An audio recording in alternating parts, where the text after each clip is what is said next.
पिछले वीडियो में हमने गुणक क्या होता है और ये किस प्रकार से आगे की तरफ और पीछे की तरफ किस प्रकार से कार्य करता है इसका हमने अध्ययन किया था। अब है गुणक से संबंधित कुछ महत्वपूर्ण अवधारणाएं। सरकारी वेव गुणक। सरकारी वेव गुणक सरकारी वेव में परिवर्तन के फलस्वरूप जो आय में परिवर्तन होता है उसके अनुपात को सरकारी वेव गुणक कहते हैं। तो सरकारी वेव गुणक का फॉर्मूला होगा delta Y upon delta G. Delta G जो है वो सरकारी वेव में परिवर्तन को बताता है और डेल्टा आई जो है वो आय में परिवर्तन को बताता है। तो डेल्टा जी में परिवर्तन सरकारी वेव में परिवर्तन होने से डेल्टा वाई आय में जो परिवर्तन होता है उसको सरकारी वेव गुणक कहा जाता है। इसको हम समीकरण के द्वारा भी समझ सकते हैं। y equal to C plus I plus G जो समग्र मांग को बताता है। यहाँ पर जो c होगा वो c equal to A plus B Y है। इसका मान इसमें रख देते हैं। इसका मान इसमें रखने पर y इजल टू सी की जगह a प्लस बी वाई रख दिया प्लस आई प्लस जी। इसको हम लगातार सॉल्व करते हुए जाएंगे तो बी वाई जो है वो लेफ्ट साइड में जाएगा तो y minus B Y equal to A plus I plus जी।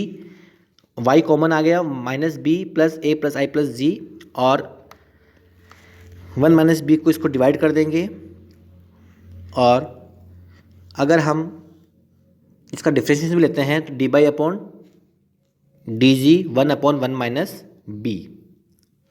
तो इस प्रकार सरकारी जो वेव गुणक होगा वो delta Y upon delta G होगा। सरकारी वेव में परिवर्तन होने से जो आय में परिवर्तन होता है वो सरकारी वेव गुणक कहलाता है। दूसरा है कर गुणक। कर गुणक से तात्पर्य करों में परिवर्तन के फलस्वरूप आय में जो परिवर्तन होता है उसको हम कर गुणक कहा जाता है। समीकरण के रूप में कर गुणक delta Y upon delta T is equal to minus B upon 1 minus B. खर्च कर लगाने से खर्च योग्य आय Y D equal to Y minus T हो जाती है। इसको हम समीकरण के रूप में इस प्रकार लिख सकते हैं कि Y equal to C plus I plus G है। सी का मतलब है ए प्लस बी वाई और यहाँ पर जो खर्च करने योग्य आय Y D Y minus T इसको हम इसमें समीकरण में रखेंगे और इसको सॉल्व करेंगे। सॉल्व करने के बाद में जो कर गुणक आएगा वो आएगा delta Y upon delta T minus B upon 1 minus B. तो कर गुणक से तात्पर्य ये हो गया कि करों में परिवर्तन के फलस्वरूप जो आय में परिवर्तन होता है इसके अनुपात को कर गुणक कहा जाता है। फिर है सरकारी हस्तांतरण भुगतान गुणक।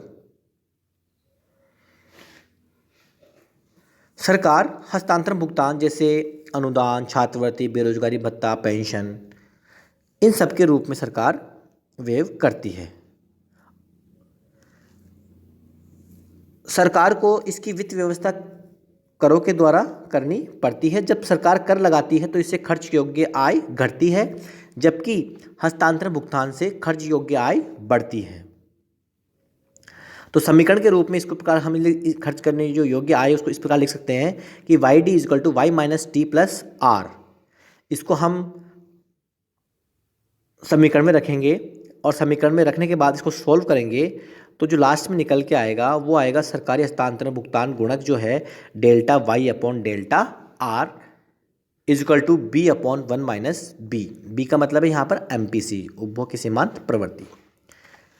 फिर है संतुलित बजट गुणक। संतुलित जो बजट है उसका मतलब है कि सरकार व्यय में की गई वृद्धि को उतनी ही राशि कर लगाकर अगर उसकी व्यवस्था करती है। इसका मतलब हुआ जिसमें delta G equal to delta T.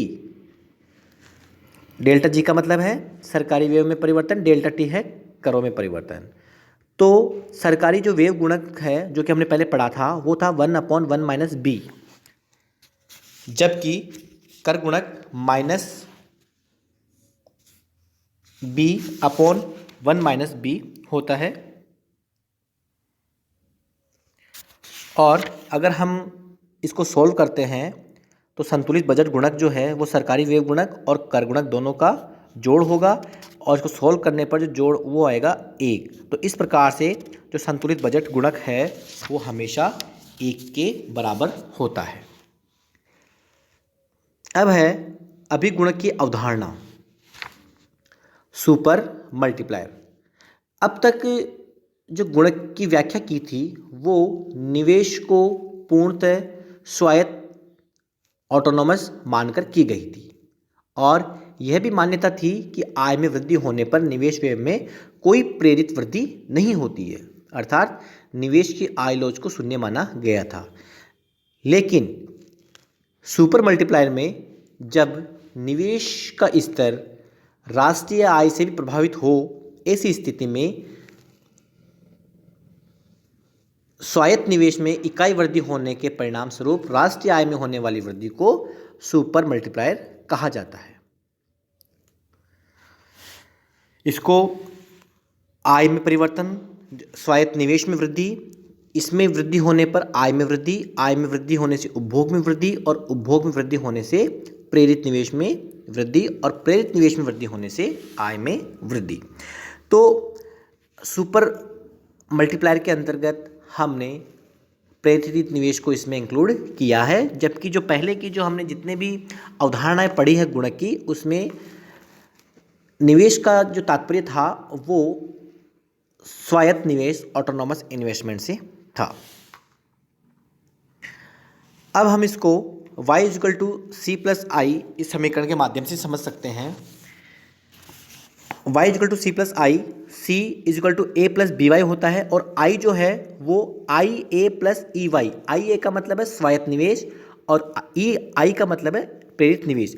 अब हम इसको फॉर्मूले में रखेंगे, समीकरण में रखेंगे, तो y = c+i था, c क्या था a + by, तो y = a + by plus i था ia + ey। इस प्रकार इसको सॉल्व करते हैं तो जो लास्ट में निकल के आएगा वो आएगा k days = 1/1 - b - e। k जो है वो सुपर मल्टीप्लायर है, k days जो है वो सुपर मल्टीप्लायर है, b जो है उपभोग की सीमांत प्रवृत्ति MPC है और जो e है वो है MPI, पूंजी की सीमांत उत्पादकता। तो इस प्रकार से हम सुपर मल्टीप्लायर ज्ञात कर सकते हैं। अब है गुणक की मान्यताएं। इसमें कुछ मान्यता ली गई है, जैसे पहला, अर्थव्यवस्था बंद होती है, इसमें किसी भी प्रकार का जो विदेशी प्रभाव है वो नहीं पाया जाता है। अर्थव्यवस्था में अल्प रोजगार की अवस्था है और स्वायत्त निवेश के बढ़ने पर उत्पादन, उपभोग तथा रोजगार में वृद्धि हो जाती है। अर्थव्यवस्था में प्रेरित निवेश तथा उपभोग त्वरक प्रभाव होता है। गुणक में रिसाव की अनुपस्थिति की मान्यता भी महत्वपूर्ण है। अर्थव्यवस्था में उपभोग उद्योगों में अतिरिक्त क्षमता पाई जाती है। औद्योगिक अर्थव्यवस्था में गुणक की प्रक्रिया लागू होती है। गुणक प्रक्रिया में समय अंतराल नहीं होता है। उपभोग चालू आय का फलन है। MPC तथा कीमतों में स्थिरता बनी रहती है। अर्थव्यवस्था में उपभोग तथा उत्पादन साधनों की पूर्ति सदैव उपलब्ध